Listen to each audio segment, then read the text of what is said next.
4000 చేయకపోగా ఉన్న 2000 పెన్షన్ కూడా భర్త వచ్చి 2-3 ఏళ్ళు దాటిపోయింది. ఇప్పటి వరకు అది గతి లేదు. ఈ ముసలమ్మని ఎవడు ఆదుకోవాలి? ఈ దొంగలకు ఓట్లు వేసి అధికారం ఇస్తే వీళ్ళ బతుకు రోడ్ల పాలై పెన్షన్ కోసం ఎదురు బతుకు పోను ఏమైనా ఇంటికాడ కూర్చొని ముద్దకు వేస్తారు. ఏం చేస్తున్నావు, ఏం సంపాదించినావు అంటున్నారు. ఈ పెన్షన్ వేయని ప్రభుత్వాన్ని బొంద పెడతా అని చెప్పు. రాజ్యం తీసుకొస్తా, మీ అందరి కళ్ళలో ఆనందం చూస్తా. అప్పటిదానిక నేను నా బిడ్డ కూడా లేత వయసు 10 సంవత్సరాలు 12 చచ్చిపోయి చిన్న పిల్లలు వాళ్ళ భర్తలు ఆమె కూడా రావట్లే.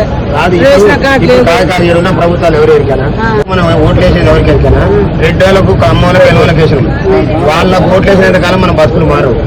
నెక్స్ట్ మనం మన బీసీలు ఎస్సీలు ఎస్టీలు అందరం కలిసి పార్టీ పెట్టాం, మల్లన్న పార్టీ. దానికి ఓటు వేస్తే మన బతుకులు మారుతాయి.